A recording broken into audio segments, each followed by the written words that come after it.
you must recognize that there'd be great pressure on you to at least stop it for 60 days.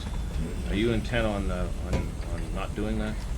I'm intent on staying with what I've outlined is our administration's policy, and it is the correct policy. And I think it's the best way to have a solution to this question. We'll go right across here and then start down there.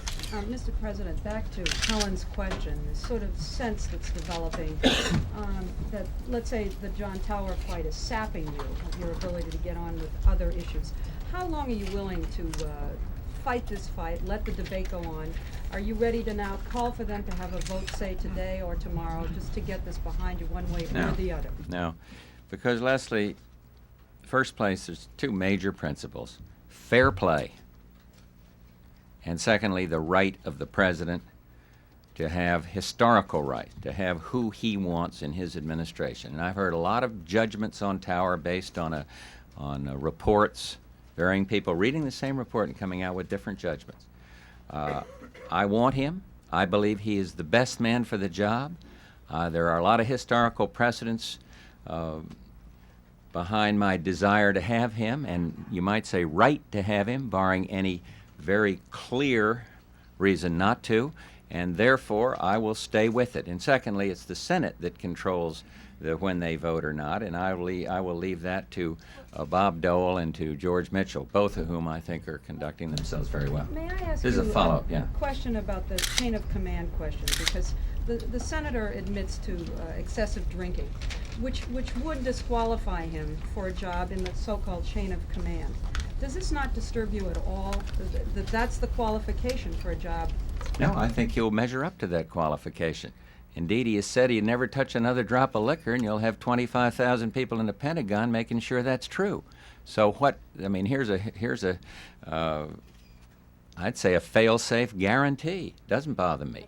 And I think when you look at the record and look at the testimony as I have, I haven't had one single senator, not one, served with him over the years, say, I have seen him. My firsthand evidence is this man is ineligible because of his consumption of spirits. Not one. Now, isn't that a little bit unusual? So I go right back to the president's right to have his choice. Let's keep it on a nonpartisan basis. I would just urge that both Senator Nunn and George Mitchell have told me, wait a minute, this isn't a partisan fight, and I would simply ask that they keep reiterating that to those senators who may not have made up their minds with finality, and let's go to a vote. But I'm not going to pull back on this. And Leslie, it isn't iron-willed stubbornness. There's a question of fundamental principle here. And I've spelled out my call for fair play, and I'm going to keep reiterating it. So let the Senate work its will. It's not going to hurt. And this concept that you can never work in the future because people disagree with you in the Senate, I simply don't accept that. Mr. President, you have said that the FBI report guns down the accusations against Senator Tower, and yet you have also said that there can be no release in practical terms because of the confidentiality of people interviewed. Have you given consideration, given the problem with the nomination, to asking those interviewed to waive the right of confidentiality so that the public doesn't have to take your word for it as to the degree to which this report exonerates a senator? Or the word of the opponents. Yeah, we have thought about that, and I'm not sure where our counsel's office stands on it, but I'll tell you that the precedent is troubling. When you take testimony and then certainly you can't go ahead and release. I mean, I just could not do that. And I think it's very damaging in the future. So I'm saying I have read it. This is my view, and it's inhibiting because it does confine the debate on the floor. But I really worry about the precedent. So I have not been pushing for sanitization and then release, or for selective release. Or I hadn't thought about this concept of going to somebody and say, would you release us from confidentiality? I think that would chill future proceedings.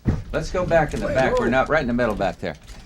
President, you mentioned yesterday in the speech to the VFW that this 90-day deadline that you had imposed on yourself for the strategic review might slip because you said that the results wouldn't be rushed. Is there going to be a new deadline, and is the fact that you don't have a sitting defense secretary contributing to that? I hope there's not going to be any slippage. I want that. I want the budget review, want the management review completed by then. And look, not having a defense secretary in place, no question that it's an inhibiting factor. But I went over to the Bureau the other day the Defense Department, in a trip that was interpreted for one purpose, and what I went over really for was another purpose. And the purpose I went over there for was, please understand, we've got to keep these reviews going forward. And I am very grateful to those people, some of whom won't be there in a new administration, all of whom, or most of whom, have served in the past administration, for seriously addressing themselves to these various reviews. I hope we can make the target. The minute that's made, the target is made, and the review comes, then we have a lot of decision making. But I don't want to be foot dragging, and therefore I'm going to try to keep the heat on without slippage there. Yeah. The head of Eastern Airlines, Frank Lorenzo, is from Houston, Texas. Is he a friend of yours? Did he give money to your campaign? And one of his vice presidents is on your staff as head of congressional relations. Is he giving you advice? He has recused himself, as I understand it, from the Eastern Airlines, and he's not giving me advice. I know Frank Lorenzo, and in all probability, he gave money to the Bush Quayle campaign. Now, follow up? Does that influence you in any way? No, it does not influence me in any way.